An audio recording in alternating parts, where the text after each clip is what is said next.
তো আজ আমি করছি সাদা নোটে শাক ভাজা। তো সেটা কিভাবে করলাম সেটাই তোমাদেরকে দেখাচ্ছি। তো আসসালামু আলাইকুম, ওয়েলকাম টু মাই চ্যানেল তুয়াজ কুকিং হাউস। তো চলো, এই যে দেখতে পাচ্ছ এখানে শাকগুলো নিয়ে নিয়েছি, পুরো পরিষ্কার ফ্রেশ শাক। এটা হচ্ছে আমার বাগানের শাক, আমার ছাদে একটা ছোট্ট বাগান রয়েছে সেইখানের শাক। তো আমি এইগুলোকে এইভাবে কেটে নিয়েছি। এইবার এগুলোকে ধুয়ে পানি ঝরাতে আমি রেখে দেবো। তো ওটার পানি ঝরাতে রেখে দিলাম। চলো, এখানে আমি কড়াইটা বসিয়ে দিয়েছি। অনেকক্ষণ পর পানিটা ঝরে যাওয়ার পরে আমি কড়াইয়ের মধ্যে শাকগুলো দিয়ে দিচ্ছি, শুকনো কড়াইয়ের মধ্যে। তারপরে দিয়ে দিচ্ছি পরিমাণ মতো লবণ ও সামান্য একটু হলুদের গুঁড়ো। এই লবণটা দেওয়ার কারণে অনেকটা পানি বেরিয়ে যাবে। তো এটা আমি 5 মিনিটের জন্য ঢাকনা দিয়ে রেখে দিচ্ছি। তো দেখো, চলে এলাম 5 মিনিট পর। কতটা পানি বেরিয়েছে তোমরা দেখতেই পাচ্ছ। এবার গ্যাসের ফ্লেমটা জোরে দিয়ে এই পানিটাকে নেড়েচেড়ে শুকিয়ে নিতে হবে। তো অনেকক্ষণ নাড়াচাড়া করার পরে দেখো পানিটা অনেকটাই শুকিয়ে গেছে। তো এইবার এটা আমি নামিয়ে নেব। তো নামিয়ে নেওয়ার পর কড়াটা বসিয়ে দিয়েছি। কড়াইটা বসিয়ে ওর মধ্যে দিয়ে দিচ্ছি পরিমাণ মতো সর্ষের তেল, দিয়ে 2টো শুকনো লঙ্কা দিয়ে দিচ্ছি।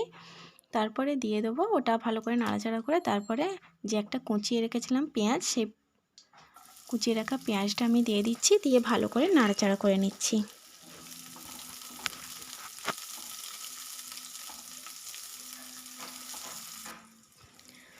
দেখো পেঁয়াজের রঙটা অনেকটা চেঞ্জ হয়ে এসেছে। এইবারে আমি কটা রসুনের কোয়া আমি থেতো করে রেখেছিলাম, সেটাও আমি দিয়ে দিচ্ছি।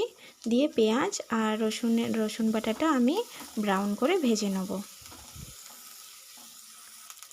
তো দেখো পেঁয়াজ আর রসুন বাটাটা অনেকটা ব্রাউন হয়ে গেছে। এইবার যে সেদ্ধ করে রাখা শাকটা আমি এর মধ্যে দিয়ে দিচ্ছি। দিয়ে গ্যাসের ফ্লেমটা হাইতে দিয়ে আমি এটাকে অনবরত নাড়াচাড়া করে এর মধ্যে যে গায়ে একটু একটু লেগে আছে পানিটা, সেটা আমি এর মধ্যে নাড়াচাড়া করে তেলের ওপরে শুকিয়ে নেব। তাহলে এই শাক ভাজার টেস্টটা খুব সুন্দর হবে।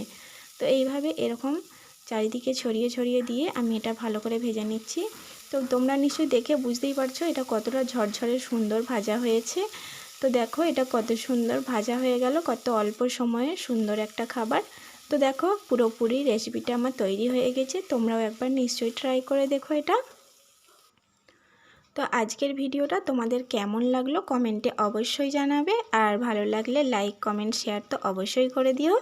তো আজকের ভিডিওটা এই পর্যন্তই। দেখা হচ্ছে পরের কোনো ভিডিওর সাথে। ততক্ষণ সবাই ভালো থেকো, সুস্থ থেকো। আল্লাহ হাফেজ।